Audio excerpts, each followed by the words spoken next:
By shredding it, it comes out so much juicier and moist the next day. So if you do find that when you consume roast, it's very dry and it just does not taste very good, try shredding it with a fork and leaving it overnight because it's going to soak up all the juices and it is going to taste absolutely delicious.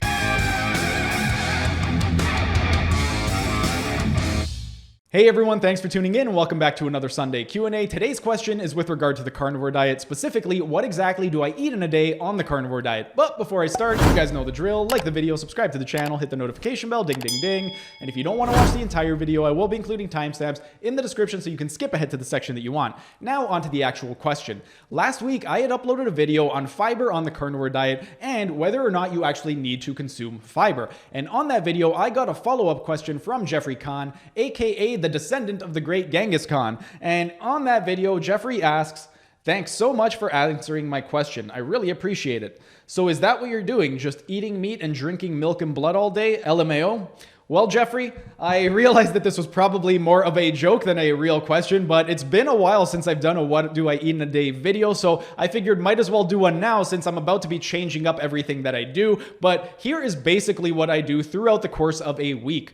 I basically go through a rotation diet. What that means, for those of you that are new to my channel, a rotation diet is basically eating from a different food family within a given period of time. Now, most of the meats that I am consuming come from the same food family, so the way that I am doing my rotation diet is rather than eating foods from a different food family every single day, I am just choosing a particular cut of meat and I am sticking to that particular cut because most of what I am currently consuming is beef. And in terms of how exactly my diet looks, basically there are about 5 or 6 staples in my diet right now, and depending on what day it is or what body part I am training, I tend to be a creature of habit and stick with whatever works for me. So basically this is what my diet looks like. Whenever I train legs, if it is not on a Monday or a Thursday, typically what I would like to do on my leg day is have steak with cheese and egg white omelet with a homemade cheese sauce. I'm going to include a link right up over here in the corner if you would like a recipe for that video. But essentially what it is, I will cook my steak to either rare or medium rare,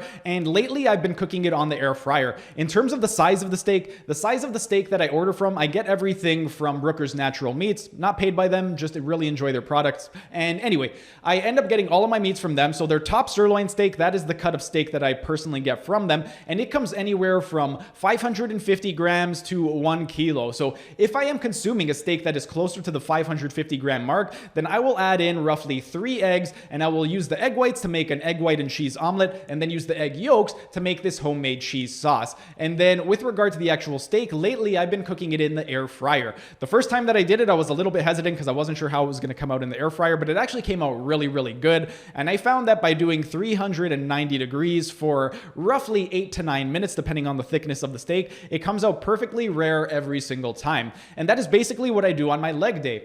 Next, on my push/pull day, what I like to do is have my double bacon sirloin cheeseburger on a carnivore bun. I'm going to include a link to that recipe right up over here if you want to check that out. But essentially the way I do it, I have 2 sirloin burgers. Those 2 sirloin burgers are 4 ounces each. And then what I will do is I will take 1 egg, I will separate the egg white from the egg yolk. The egg white, I will add a little bit of cheese and I will cook it into a little bit of an egg white and cheese omelet. And then I will put that on top of the actual sirloin patties. And then the egg yolks, I will add a little bit of cheese to it, mix it together, and that will be my cheese sauce for the double bacon sirloin cheeseburger. And that's pretty straightforward. It's pretty easy to make that one. Again, you could check out the video if you do want to try and make it. One of my favorite meals. I would highly recommend you give it a try. And with regard to the carnivore bun is essentially just eggs, pork rinds, and butter. The way that I've been making it lately is 400 grams of pork rinds, a dozen eggs, and 1 cup of butter. And with regard to my pushing and pulling days, unlike my legs, where legs I pretty much stick to steak with the cheese and egg white omelet, with my push and pull days, I do like to alternate my foods a little bit more. So aside from the double bacon sirloin cheeseburger, another thing that I will do on my pushing and pulling days is beef liver with some type of ground meat. For this one, I don't have a video because it's pretty straightforward. I don't really need to show you guys a recipe video, but essentially what I'll do is 1 pound of beef liver, and then I will take 1 pound of some type of ground meat. Lately, it's been turkey, but usually I'll do medium ground beef, which is what I'm going to be doing again in the future.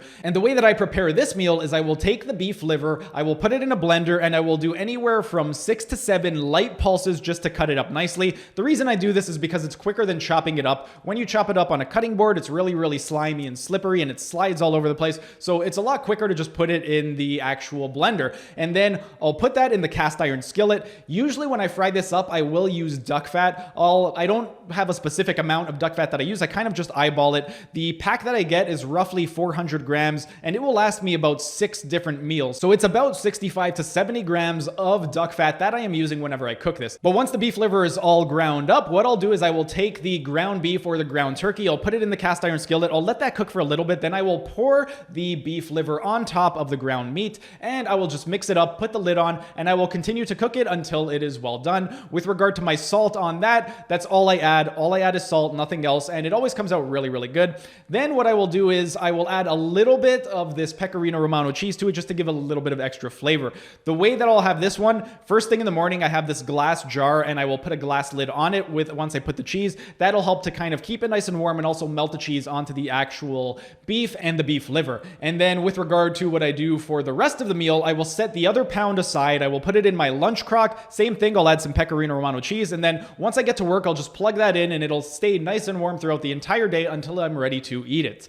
Next, this is another one of my meals that I consume on my push and pull day, and this is something that I just started doing recently, about a month and a half ago, and I absolutely love this. It is thick and juicy burger patties. I'm going to include a link right up over here. The way that I do it, I make it from scratch, and one of the reasons why I made this was because usually when I consume ground beef, I consume medium ground beef, but when I went to the store the last time, they only had extra lean, so I picked up the extra lean and it was very tough and dry.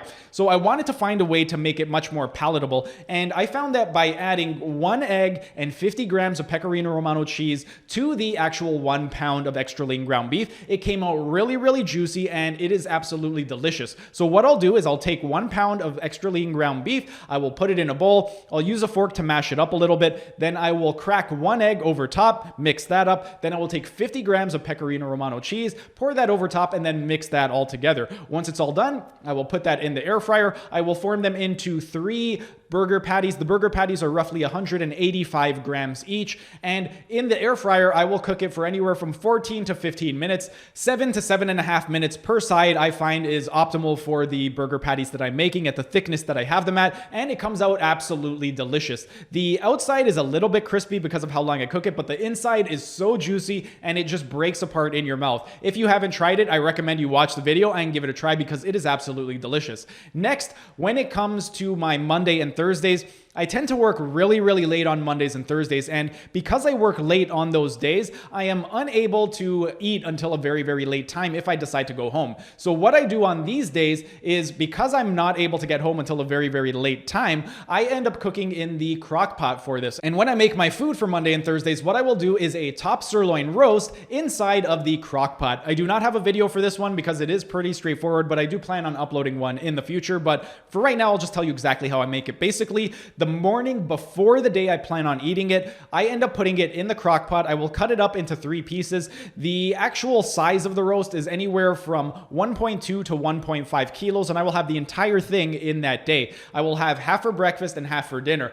The way that I make it is I will chop it up into roughly 3 to 4 pieces, put it in the crock pot with 1 cup of homemade beef bone broth and 1 cup of hot water. Then I will take a 1/4 cup of ghee and place that in there. Once it's had enough time to warm, then I will salt the actual roast and spray some MCT oil just so that it doesn't dry out for the part that stays on the top. And then I will cook it on low heat for 8 hours. Then when I get home from work and it is done cooking, I will take 2 forks and I will pick apart at it and shred it. By shredding it, it comes out so much juicier and moist the next day. So if you do find that when you consume roast, it's very dry and it just does not taste very good, try shredding it with a fork and leaving it overnight, because it's going to soak up all the juices and it is going to taste absolutely delicious. Then, once I've shredded it, I will take some Pecorino Romano cheese. I will spread it all over the roast and inside of the crock pot, and then I will mix it together and just cover it up with the lid and leave it sitting there on the warm setting overnight until it is ready for me to consume for breakfast.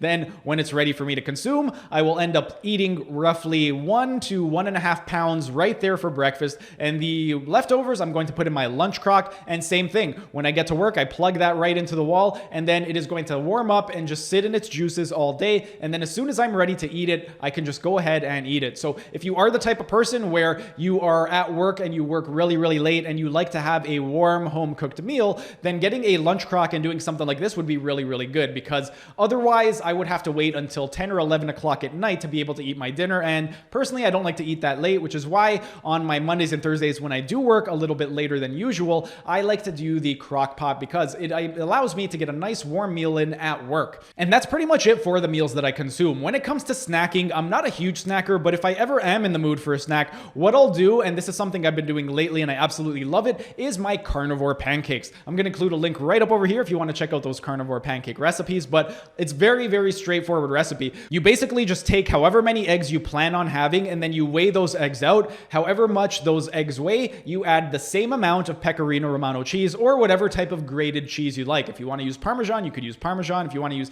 any other type of hard grated cheese, you could use that. For me, I love Pecorino Romano because it doesn't upset my stomach and it tastes really, really good. And that's the way that I make it. So usually when I have this as a snack, I'll either have a 2 or 3 egg pancake. So if I'm having 3 eggs, it roughly works out to about 150 grams of eggs and 150 grams of Pecorino Romano cheese. I will then blend it up. Once it's all mixed nicely, I will put it on top of my ceramic skillet and I will spray a bunch of MCT oil over the skillet. If you prefer not to use MCT oil and you want to be a super carnivore and only use animal products, you can use ghee or butter. But for me, I find that you only need a little bit of spray, so I like to use the MCT oil. Anyway, I'll put my stove at a 6. My stove, that's what works for me. And then I will put it on there. I will cover it up with a lid. I'll leave it for about 4 to 6 minutes. Then I will uncover it, flip it over, put the lid back on another 4 to 6 minutes, and then it is good to go. Then I will take a little stick of butter. I will place the butter over top of the pancake once it's already done cooking, and then just let it sit on there until it melts and soaks up a little bit of the butter into the pancake.